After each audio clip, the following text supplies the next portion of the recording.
So have you ever wondered why blue and brown look so good together? Well, the answer lies in the color wheel. You see, the color blue sits opposite the color orange. And brown, as many of you guys know, is a dark shade of orange. So darker blues mixed in with deep, rich browns like we have right here, well, gents, these are known as complementary pairings. In addition, in the fall, we see a natural reduction in the intensity of colors, basically the chroma. And that's why colors like navy, indigo, denim, and slate blues work so well paired with browns like chocolate, chestnut, tobacco, and tan. And a quick tip here, when it comes to metals, if you want it to pop, go for a cooler tone. Silver, steel, white gold, all of these are great options for jewelry or a watch. Next up, let's talk about texture stacking. During the summer, it's all about the prints. But during the fall, during the winter, it's all about the texture. So drop the shine and look for fabrics that have a matte finish. Fabrics that have a softer overall feel. Texture like flannels, tweeds, rib knits, brushed cotton,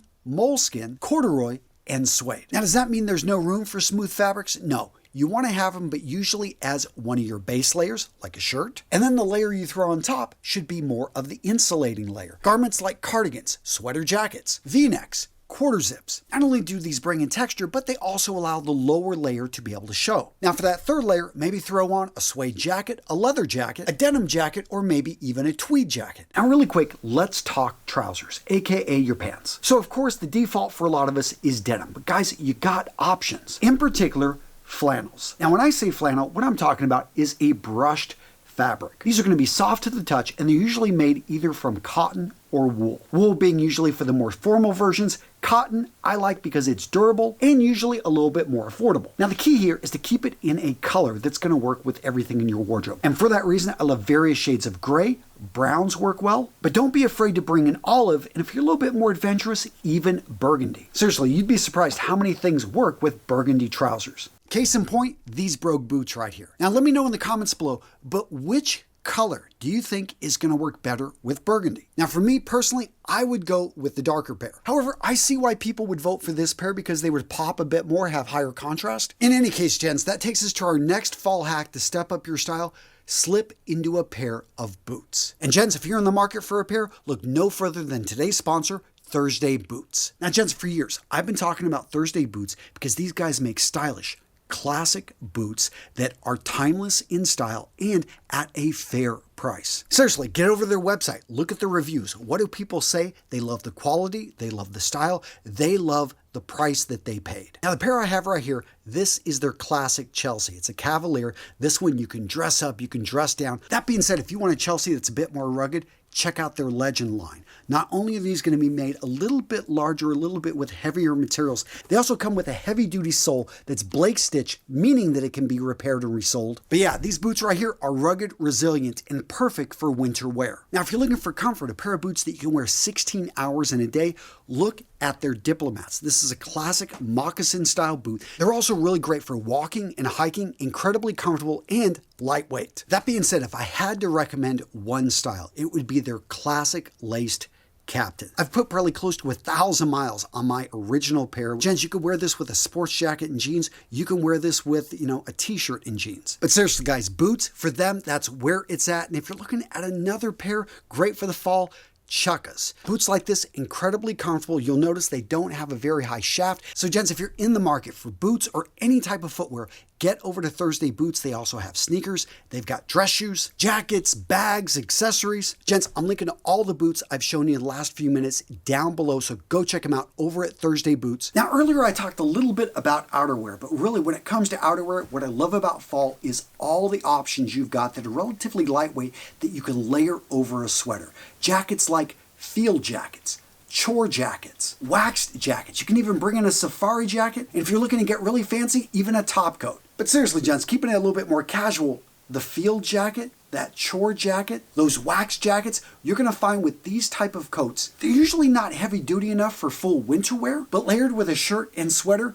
These type of jackets do exactly what they're meant to. They protect you from the elements, but because of their unique properties, they're more rugged looks and oftentimes fall colors like dark brown, mustard, and green. Well, these jackets, in my opinion, are worth the investment because they're timeless pieces you're going to wear again and again in this season. And by the way, you could also pull them off in the spring. Next up, let's talk about headwear. So the beanie is probably the classic fall winter look for a lot of guys out there, and it makes sense. It's relatively inexpensive, easy to find, a wide variety out there. Just go for a fisherman rib in navy or charcoal. Black's fine as well, but if you can find one in olive, grab that because it's going to work really well with a lot of the jackets we talked about earlier. Now, a hat that gets looked over a lot is the flat cap. I know a lot of you guys love your baseball caps.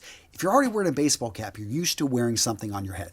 Check out a flat cap. I know a lot of people are like, this signifies I'm an old man now. No, what this signals is that you have style and it's functional because it's going to keep the rain off your head. It does a great job of keeping your head warm, and it's a very distinctive piece which immediately sets you apart from the crowd. Now, earlier I talked about how summer is the season of prints, but fall is the season of patterns. And a pattern is different from a print.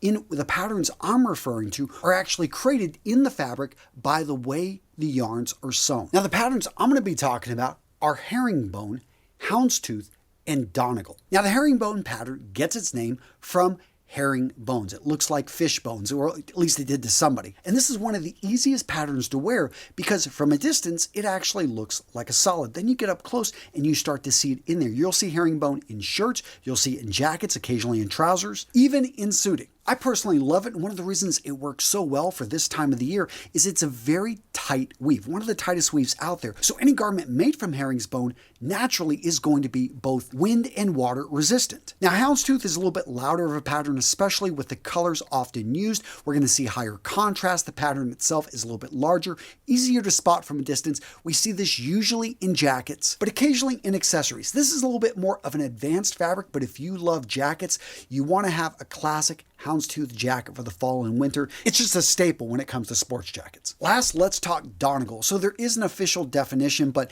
the general definition for donegal, in my opinion, is almost like what I'm wearing right here, where you see flecks of interest of color in the material. In fact, you could argue that this isn't true donegal. That's fine. Point being is from a distance, it looks like a solid. You start to get up close, similar to the herringbone. You notice that it's not a smooth finish, and oftentimes there are just random colors popping up out of the sweater or jacket or whatever the garment is made from that material. I personally love it. It's got a long history, and you'll find it in a variety of accessories to include headwear. Now, earlier in this video, I talked about layering. I know some of you guys have a lot of questions about this. Let me break it down into the 3-2-1 rule. So up on top, you don't usually want more than 3 visible layers. So right here, I've got 2. I could throw another jacket on this, but once you go beyond 3 layers, it just gets cumbersome. 2, you want to have at least 2 different types of texture. And if you are going to layer 3, you don't want to have 2 items that are the same texture right next to each other. And then we've got 1 accent piece. Don't overdo it. As you can see right here, I've got a pretty muted look. What you're going to be drawn to is the contrast between the white here with the oatmeal color. What you want to avoid is wearing a lot of loud items. Sometimes people wear a bright colored shirt with a strongly patterned jacket with a sweater that's also a little bit bright. It's just overkill. Stick to 1 item that is the accent that's going to draw attention. And if that's not enough, you want more fall tips. Guys, come on. I got you covered. Boom, right here. If you want winter wear, fall wear, boom, I've got you covered in this video right here. You guys know I take care of you, so go check it out. Boom, right there. Oh yeah.